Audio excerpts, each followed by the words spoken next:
बहुत समय पहले की बात है। उत्तर भारत के एक बड़े राज्य का नाम था अवंती। यह राज्य अपनी समृद्धि, सुंदर महलों और न्यायप्रिय राजा विक्रांत सिंह के लिए दूर दूर तक प्रसिद्ध था। राज्य में हर जगह सोने चांदी की भरमार थी। व्यापारियों की हवेलियों में खजाना भरा पड़ा था। लेकिन जहां अमीरी होती है, वहां चोर भी पैदा होते हैं। अवंती राज्य में भी एक चोर था, जिसका नाम था नागेश। नागेश कोई साधारण चोर नहीं था।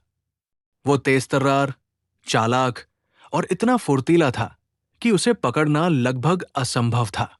कहा जाता था कि वो रात में परिंदे की तरह उड़ता और बिल्लियों की तरह दीवारें फांद लेता। राज्य भर में चर्चा थी। राज्य में सब कुछ सुरक्षित है, लेकिन अगर नागेश की नजर पड़ जाए तो कोई भी खजाना बच नहीं सकता। एक बार उसने राज्य के प्रसिद्ध व्यापारी धनीराम के घर में सेंध लगाई। उस रात वो पूरा घर सोने चांदी से खाली कर ले गया। सुबह होते ही जब लोगों ने देखा तो सब हैरान रह गए। धनीराम रोते हुए राजा के दरबार पहुंचे।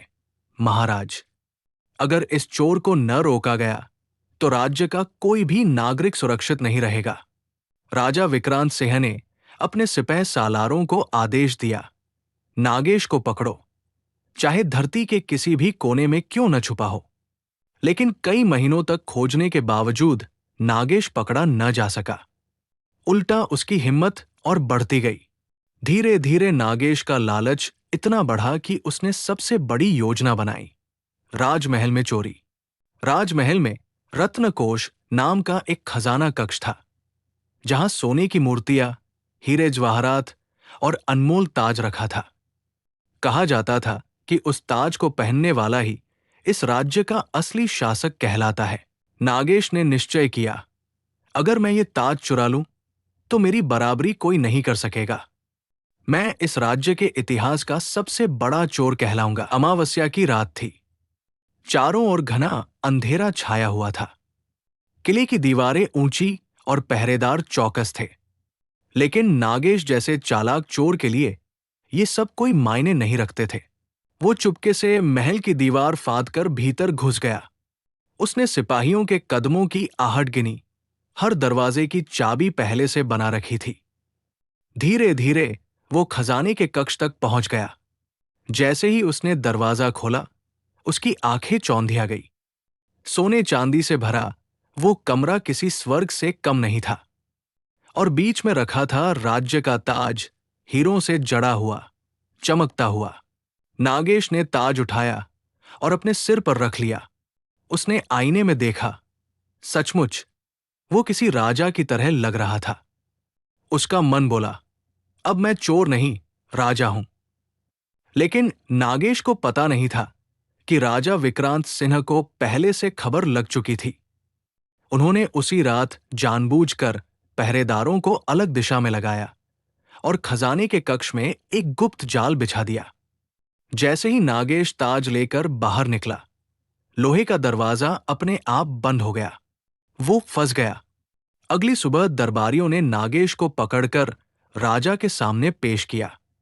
राजा ने गंभीर स्वर में कहा, नागेश, तू राज्य का सबसे बड़ा चोर है। तुझे फांसी दी जानी चाहिए। पूरा दरबार गूंज उठा। लेकिन तभी राजा ने हाथ उठाकर सबको चुप कराया और बोले, मगर मैं तुझे आखिरी मौका दूंगा। बता, तू चोर क्यों बना? मेहनत करके क्यों नहीं कमाया? नागेश की आंखों में आंसू भर आए। उसने कहा, महाराज, बचपन में मेरे माता पिता नहीं रहे। गांव वालों ने मुझे ठुकरा दिया। भूख से तड़पता रहा। जब रोटी कमाने का कोई साधन नहीं मिला तो चोरी का रास्ता चुन लिया।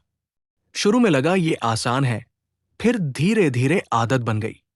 लेकिन सच कहूं तो चोरी करके कभी सुकून नहीं मिला। दरबार खामोश हो गया। सबको पहली बार एहसास हुआ कि हर चोर के पीछे भी एक दर्दनाक कहानी छुपी हो सकती है।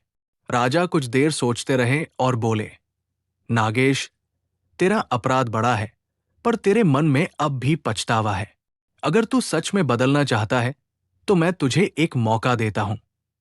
उन्होंने आदेश दिया, आज से नागेश फांसी पर नहीं चढ़ेगा, बल्कि राज्य के अनाज भंडार का रखवाला बनेगा। अगर ये ईमानदारी से काम करेगा तो इसका अपराध क्षमा होगा। अगर दोबारा चोरी की तो सजा मृत्यु होगी। नागेश ने रोते हुए राजा के चरण पकड़ लिए। उसने वचन दिया कि अब वो कभी चोरी नहीं करेगा। दिन बीतते गए। नागेश ने राजा का भरोसा नहीं तोड़ा। उसने अपने जीवन को बदल डाला। जो व्यक्ति कभी राज्य का सबसे बड़ा चोर कहलाता था, वही आगे चलकर राज्य का सबसे ईमानदार सेवक बन गया। गांव के लोग बच्चों को उसकी कहानी सुनाते और कहते, देखो, पाप चाहे कितना बड़ा क्यों न हो, अगर इंसान सच्चे मन से बदलना चाहे तो भगवान भी उसे क्षमा कर देते हैं।